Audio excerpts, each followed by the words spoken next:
करके बात करेंगे।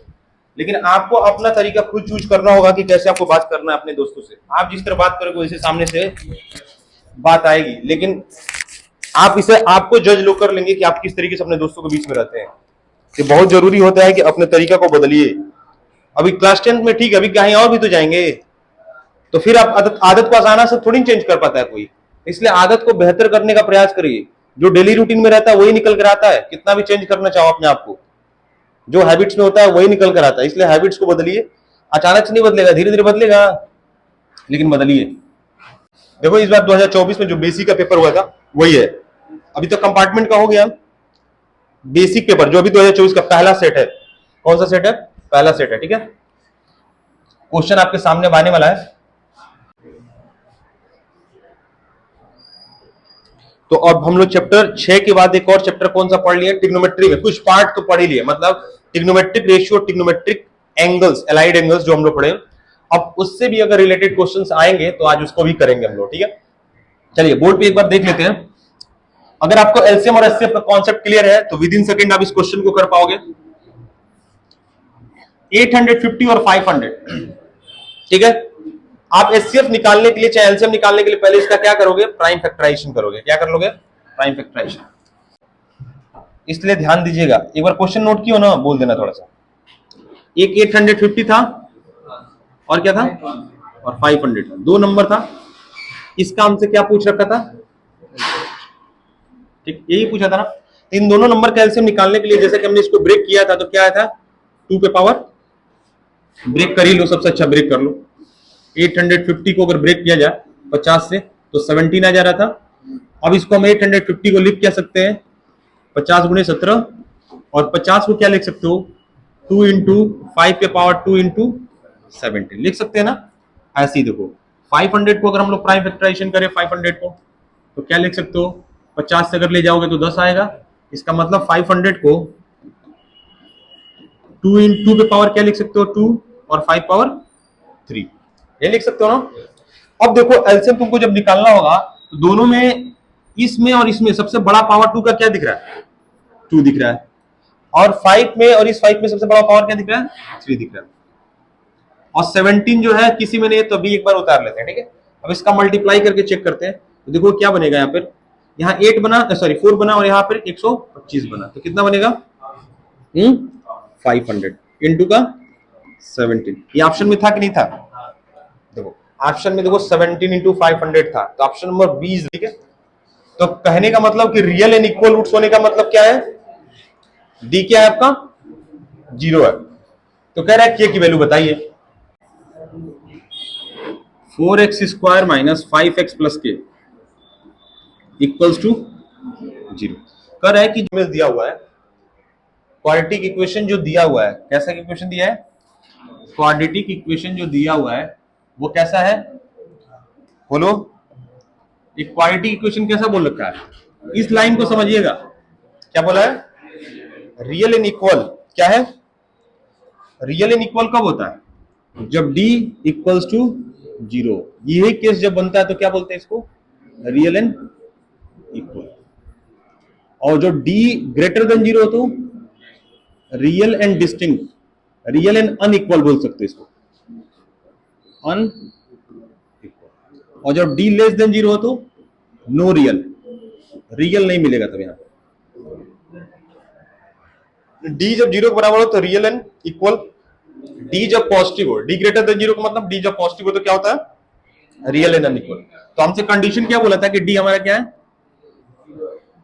0 है। 0 जैसे d मतलब रियल एंड इक्वल है तो d मतलब 0 के बराबर है। और d का फार्मूला क्या होता है? इक्वल्स टू a, बताओ क्या है इसमें, और b क्या है और c क्या है, और a क्या है और c क्या है। तो यहां पे देखोगे तो 25 हो जाएगा यहाँ पे, और 16 क्या हो जाएगा? k हो जाएगा। और 16 के उधर जाएगा तो क्या हो जाएगा? प्लस का 16 के होगा इक्वल्स टू, तो क्या हो गया? तो ऑप्शन नंबर कौन सा सही है? बी आंसर हमारा क्या हो जाएगा? सही हो जाएगा। क्या हो जाएगा? ऑप्शन नंबर बी हमारा सही हो जाएगा। कह रहे क्वेश्चन में कि 1 0 जब द क्वाड्रेटिक पॉलिनोमियल्स इज -3। मैं बोला था ना ऐसे क्वेश्चन आते हैं। जीरो जा सकता है, रूट्स आ सकता है, सॉल्यूशन आ सकता है, ऐसे क्वेश्चंस आ गए। मतलब अगर आपके पास क्वाड्रेटिक पॉलिनोमियल्स होते एक्स की दो वैल्यू होगा, उसमें एक वैल्यू दे रखा है -3, तो कह रहा है कि आपसे के की वैल्यू बताइए, सॉरी ए की वैल्यू बताइए। किसकी वैल्यू बताइए? अल्फा की वैल्यू बताइए। के की वैल्यू अल्फा है, अल्फा अल्फा की वैल्यू बताइए। अल्फा ए जैसा दिख रहा है लेकिन अल्फा ही है वो। अल्फा की वैल्यू बताइए। तो कुछ करने की आपको जरूरत नहीं है, बस एक्स की जगह पे क्या पुट कर दीजिएगा, -3 पुट करिए। और -3 पुट करेंगे तो क्वाड्रेटिक पॉलिनोमियल्स किसके बराबर हो जाएगा? जीरो के बराबर, क्योंकि उसका वो क्या है, जीरोज है। ठीक है, देखिए यहां पर क्या लिखा गया, अल्फा। देखिए मैं यहीं पे बताता हूं,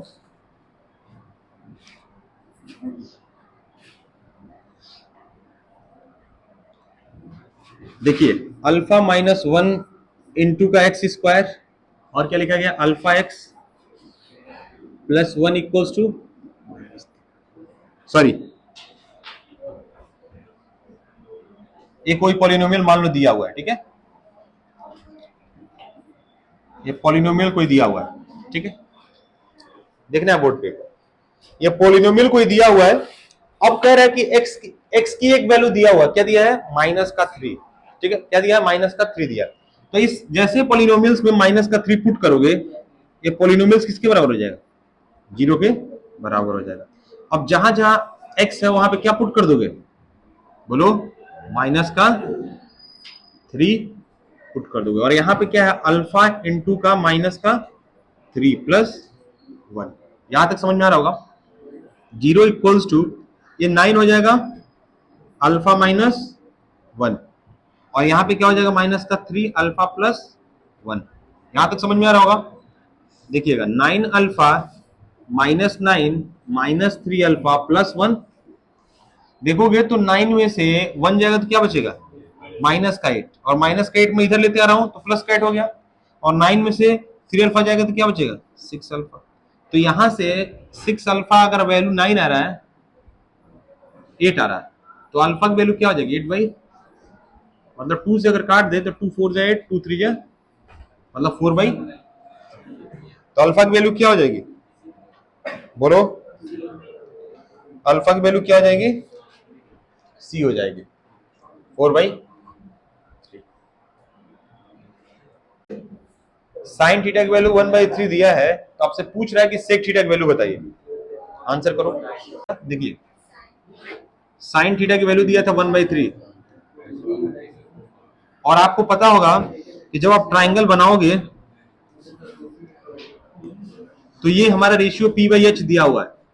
क्या होता है ट्रिग्नोमेट्री का रेशियो, साइन का रेशियो, P दिया है 1, H दिया है। पाइथागोरस थ्योरम का यूज करोगे तो बेस की वैल्यू कैसे निकालते थे, h² माइनस h क्या है, 9 - 1, इसका मतलब 8 होगा ना, और 8 को क्या लिख सकते हो, 2√2 लिख सकते हो। अब देखो तुमसे क्या पूछा था, सेक थीटा, और सेक क्या होता है, h/b, और h की वैल्यू क्या दिया है, 3 दिया है, और बेस क्या है, देखो यहां पे तुम्हारे पास देखो क्या दिया, 3/2√2, और एक दिया था 3, बात समझ में आ रही है ना। तो यहां पर अगर हम बात करें तो इसके नीचे क्या लिख सकते हो, इसके नीचे 3/1 लिख सकते हो ना। ये तो हमको बेसिक तरीके से हम लोग कर ली, अगर बेसिक तरीके से बात करें तो हम लोग कर ले रहे हैं ऐसे, लेकिन इतना टाइम वहां वेस्ट नहीं करना है। वहां पे आप जो क्वेश्चन में गिवन है उसी से जाइएगा। देखिए आपको रेशियो पता है, यहाँ पे क्या होता है रेशियो, साइन का, साइन का रेशियो क्या होता है, H/T/H, क्या होता है, तो डिनोमिनेटर में 4 है, और यहाँ पे डिनोमिनेटर में क्या दिया है, 3। इसका मतलब है कि जब सेक का रेशियो लिखोगे तो क्या लिखोगे, h/b, तो इसका मतलब h की वैल्यू यहाँ 3 हमको पता चल चुका, और 3 न्यूमरेटर में होना चाहिए, न्यूमरेटर में ही तो है h/b, और तुमको पता है कि ये तो p है, ये तो p है, तो इसके नीचे p नहीं आता है, क्या नहीं, इसके नीचे आता है b आता है, तो option number B, option is right answer. Question करने की जरूरत नहीं थी, क्वेश्चन करो, ट्रिग्नोमेट्रिक आ गया।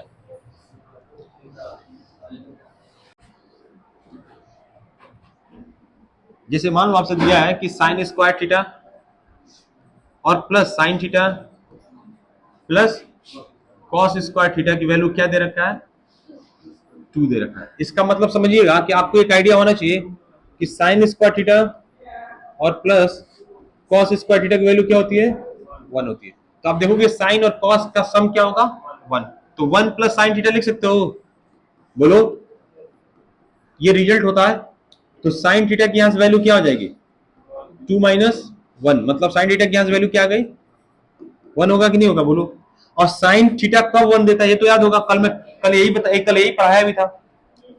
साइन थीटा कब 1 होता है तो साइन 90 डिग्री पे होता है, और साइन से साइन कट जाएगा तो क्या बचेगा थीटा की वैल्यू, यही कल मैं बताया था। तो साइन थीटा की वैल्यू क्या हो जाएगी, सॉरी थीटा की वैल्यू क्या हो जाएगी 90 डिग्री। ठीक है, अगर एक और तरीका मैं बता रहा हूं इसके बाद, ये तो बेसिक मेथड हो गया। अब कैसे विद इन सेकंड इस क्वेश्चन को करेंगे वो ये देख लेना है। जो आपके पास दिया है sine square theta, sine theta cos square theta, अगर मान लो हम 0 डिग्री पुट कर रहे हैं तो 0 डिग्री पे साइन क्या होता है 0 होता है, तो उसका स्क्वायर भी करोगे तो 0 ही होगा। साइन 0 पे भी क्या होगा 0 होगा। अब कॉस 0 पे वैल्यू 1 होती है, तो इन सबका सम क्या निकल कर आ रहा है 1, हमारा वैल्यू क्या दिया है 2, तो पहला गलत होगा कि नहीं होगा। अगर 90 डिग्री बात करते हैं तो साइन 90 पे क्या होता है 1, और 1 का स्क्वायर हो रहा है तो 1 नहीं रहेगा ना, और यहां पे भी क्या होगा 1, और यहां पर साइन 90 पे क्या होता है कॉस 90 पे क्या होता है 0 हो जाता है, तो 1 प्लस 1 क्या हो गया 2। कम समय लगा कि नहीं लगा, वो फालतू का टाइम उतना बर्बाद करने की जगह पे यहां जल्दी करके चले जाएंगे। समझ में रही है, अगर वैल्यू याद है तो आप 10 से 15 सेकंड के अंदर आंसर इसका दे पाएंगे।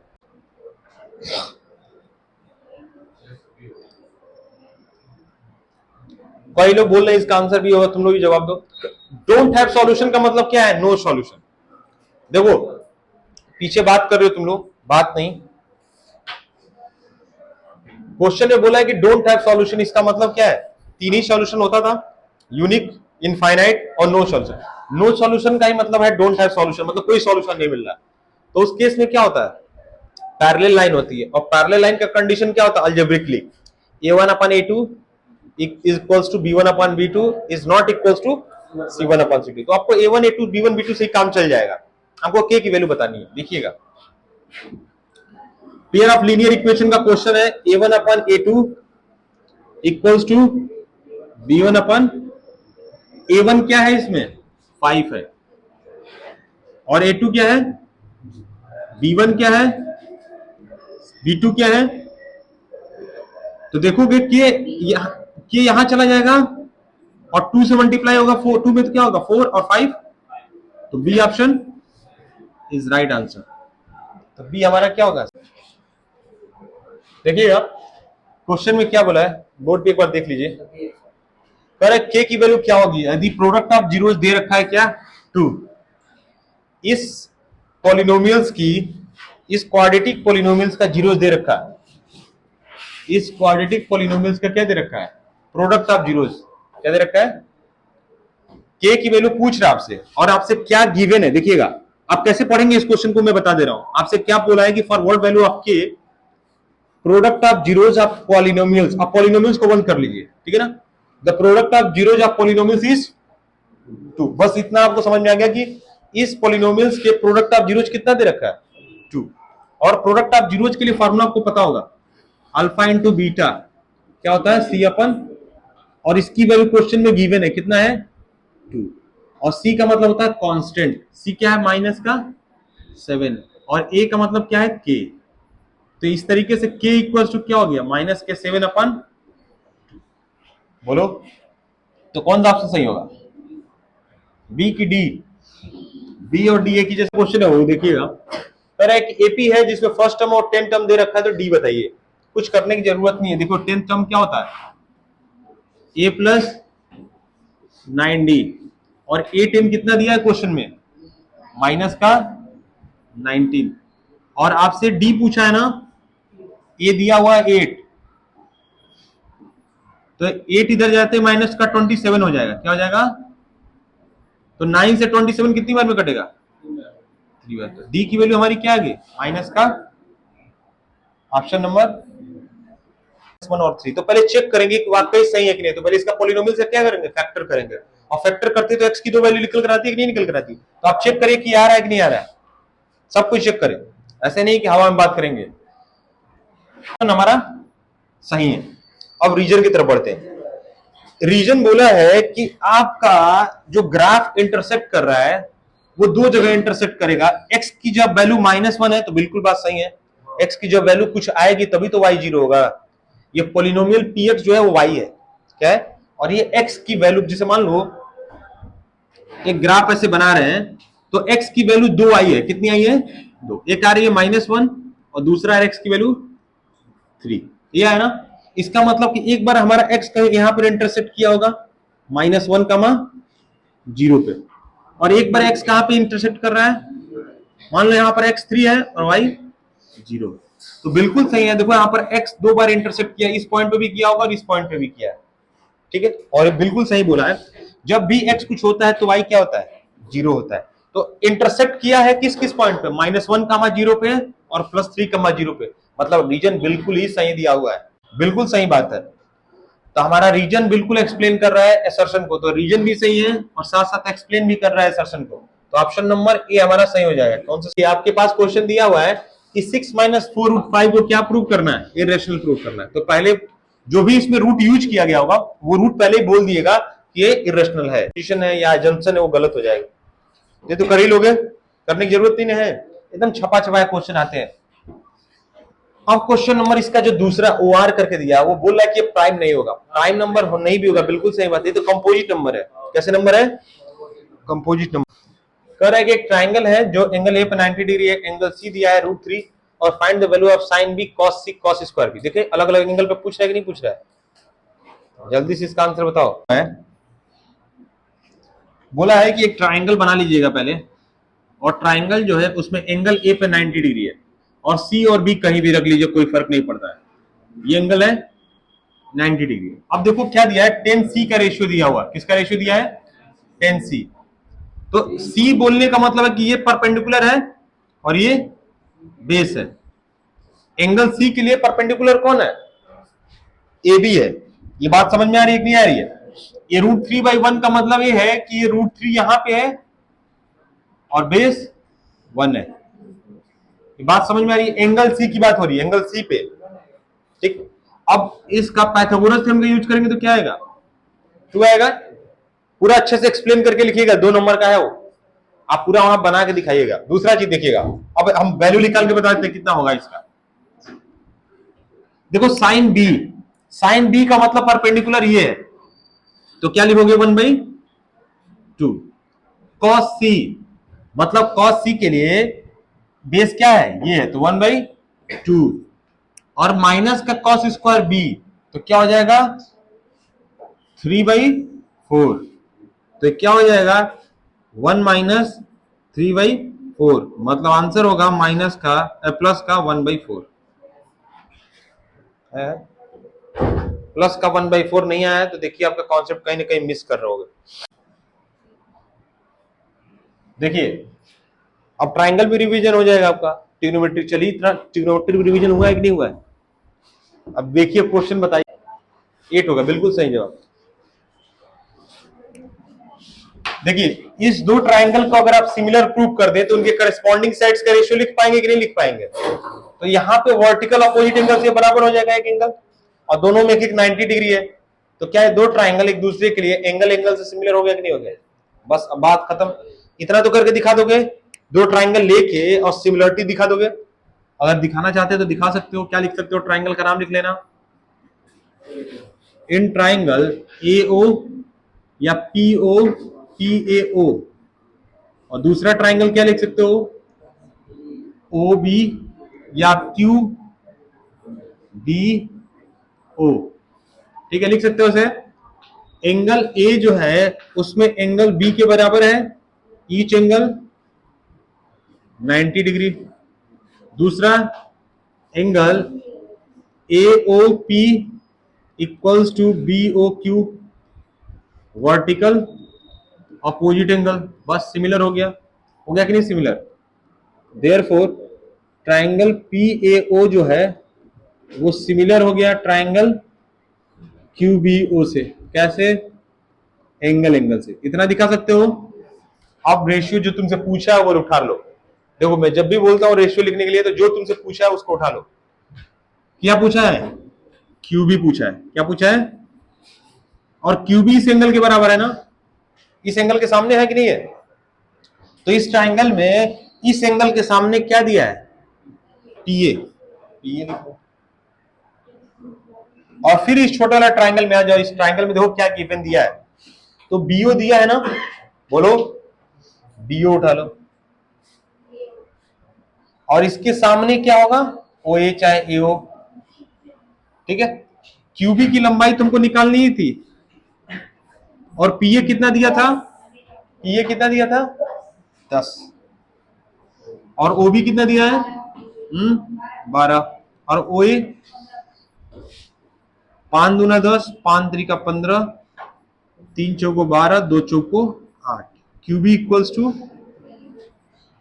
लिख सकते हो कि नहीं लिख सकते हो। पहला इक्वेशन दिया x plus 2y equals to 9, और दूसरा इक्वेशन दिया माइनस का 2x, क्या दिया है माइनस का 2x और प्लस का y इक्वल्स टू 2। बस अरेंज इधर उधर कर दिया था, y पहले रख दिया था, x बाद में रख दिया था। आप पहले x रख दीजिए। अब देखो एलिमिनेशन मेथड लगाना तो 2 से गुणा कर दिया जाए तो क्या बन जाएगा, देखो ये कैंसिल आउट हो गया, और 4 और 1 5, 5y की वैल्यू 20, तो y की वैल्यू 4, और जैसे 4 रखोगे तो x अपने आप 1 आ जाएगा, ठीक है। क्वेश्चन को करके दिखाए, देखिए तो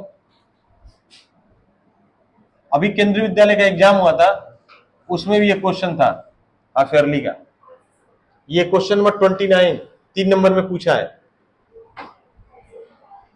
क्वेश्चन को पहले समझ लीजिए, फिर मैं बताता हूं इस क्वेश्चन। कह रहा है क्वेश्चन में कि 2 अलार्म है, क्या है 2 अलार्म। जैसे मान लो मेरे पास 2 फोन है और दोनों में अलार्म सेट किया हूं, ठीक, और एक फोन में अलार्म जो बजता है वो 20 मिनट बाद बजता है, तो दूसरे में फिर 25 मिनट में बजता है, ठीक है। तो बोल रहा है कि क्रमशः, मतलब एक 20 मिनट बाद बजेगा तो दूसरा 25 मिनट बाद। कर रहा है the first beep together at 12 नून, मतलब दोनों के दोनों एक साथ बज गए कितने बजे 12 बजे, मतलब अल्टरनेटिवली चलते चलते चलते चलते एक टाइम पे आकर दोनों बज गए, ठीक है। और टाइम क्या बोल रहा उसमें था, दोपहर का 12 बज रहा था। तो कह रहा है कि बताइए अगली बार या अगले किस समय पे दोनों एक साथ बजेगा, नेक्स्ट टाइम। जैसे मान लो कि एलसीएम, कैसे इस क्वेश्चन को करोगे तो पहले क्या निकालोगे, एलसीएम निकालोगे किसका, उस 20 और 25 का। इसका एलसीएम क्या निकल कर आएगा 100। 100 का मतलब क्या, मिनट है। 100 का मतलब क्या है, एलसीएम जो निकल कर आ रहा है 100 मिनट निकल कर आ रहा है।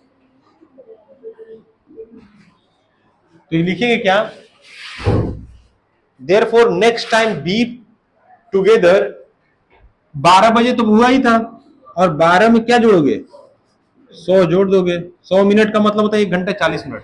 100 मिनट का मतलब क्या होता है 1 घंटा 40 मिनट। तो 1 घंटा 40 मिनट का मतलब क्या होगा 1:40, 1:40 पे दोनों एक साथ क्या होगा, अलार्म बज जाएगा। क्वेश्चन ने बोला है कि greater to supplementary angles exceed the smaller by 18 degree, find the measure of 2 angles. मान लेते हैं कि 2 एंगल है, देखो ध्यान से, मान लेते हैं कि 2 एंगल्स है। कितने एंगल है, मान लेते हैं कि 2 एंगल है, let x and Y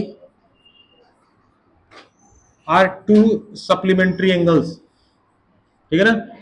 x और वाई 2 सप्लीमेंट्री एंगल है, जो कि यहां पे लिख देना since x is greater than y, इसमें एक्स बड़ा है वाई से, ठीक है। तो 2 एंगल का सम क्या होता है सप्लीमेंट्री में, ये तो सबको पता है। और बोला है कि 2 एंगल का सप्लीमेंट्री दिया है 180 होता है, और एक बोला है कि एक एंगल जो है, ग्रेटर जो एंगल है वो स्मॉलर एंगल से कितना ज्यादा है। एक कंडीशन आप बोला है ना कि greater of the supplementary angle, 2 angle है सप्लीमेंट्री एक्स और वाई, ध्यान से देखिएगा। उसमें मैंने पहले ही कंडीशन दे दिया है कि एक्स मेरा क्या है, बड़ा वाला एंगल है, जो ग्रेटर एंगल है, मतलब एक्स जो है वो वाई से कितना ज्यादा है 18 अधिक है। एक्स को इधर, वाई को इधर लेकर आओगे तो क्या बन गया, एक्स माइनस वाई बराबर, तो इक्वेशन नंबर हो जाएगा कि नहीं हो जाएगा। अब x माइनस वाई की वैल्यू 18 है और x प्लस वाई की वैल्यू 180 है, तो क्या y y कट जाएगा, तो x की वैल्यू 2x प्लस 198, तो x की वैल्यू क्या होगी 99 हो जाएगी, और दूसरी वैल्यू क्या हो जाएगी 81 हो जाएगी। ये एनसीईआरटी का हूबहू क्वेश्चन है।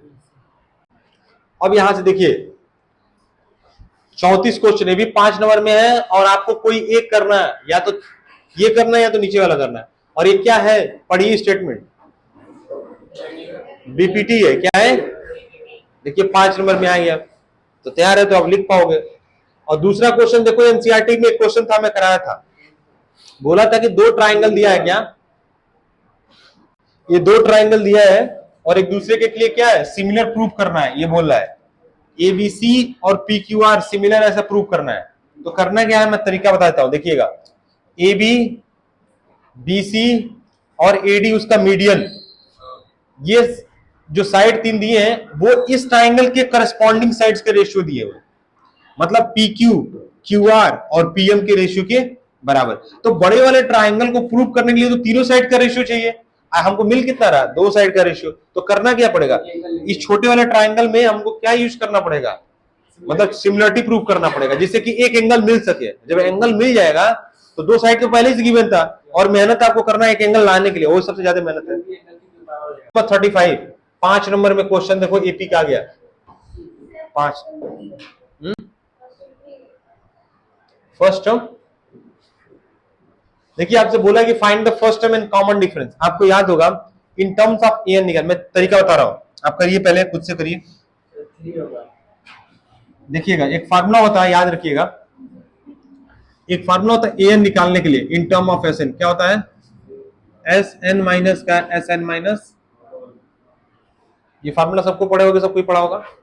अब देखिएगा मैं इसको और आसान कैसे करता हूं, आपको एन नहीं पूछा है, आपसे फर्स्ट टर्म और कॉमन डिफरेंस पूछा, तो देखिएगा अभी उतारिए मत, देखिए पर फर्स्ट टर्म लिखने का मतलब क्या होता है, ए वन होता है ना, फर्स्ट टर्म पूछने का मतलब हमसे क्या पूछ रहा है, ए वन पूछ रहा है, तो जहां एन रखे वहां हम क्या पुट कर दे, वन, क्या पुट कर दे, वन, क्या पुट कर दे, पे वन पुट करोगे तो वन माइनस वन क्या हो जाएगा, एस जीरो, यहाँ पे क्या हो जाएगा, एस वन और माइनस का एस जीरो।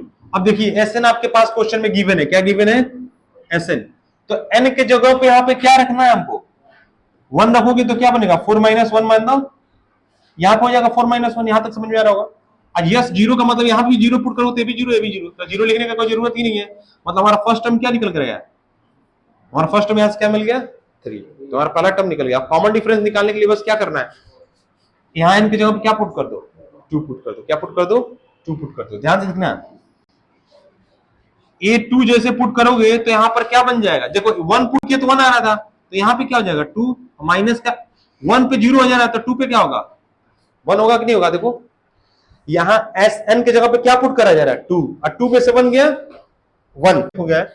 S2 की जब वैल्यू निकाल लेते हम लोग, तो यहां 2 पुट करोगे तो 4 चौके 16, 16 में से 2 जाएगा ना, तो 2 जाएगा तो यहां क्या बचेगा 14 माइनस का 3, देखो 11 सही लिखे थे हम। तो कॉमन डिफरेंस जब निकालेंगे तो क्या लिखेंगे, A2 माइनस A1, A2 क्या है 11 और A1 क्या था, तो कॉमन डिफरेंस कितना आ गया 8 आ गया। इतना समझ में आ रहा होगा। तो हमारा पहला क्वेश्चन हो गया, 5 नंबर में 3 पार्ट दिया था, 3 अलग अलग पार्ट में करके क्वेश्चन दिया था। अब बोला कि राइट द एपी, एपी निकालने के लिए आपको क्या चाहिए, फर्स्ट टर्म चाहिए, सेकंड टर्म चाहिए, थर्ड टर्म चाहिए, नहीं चाहिए, तो फर्स्ट सेकंड तो निकल ही गया, तीसरा टर्म में डी बस जोड़ते जाओ आता जाएगा, A1 A2 A3 ऐसे करके। फर्स्ट टर्म क्या है 8 है और सेकंड टर्म क्या है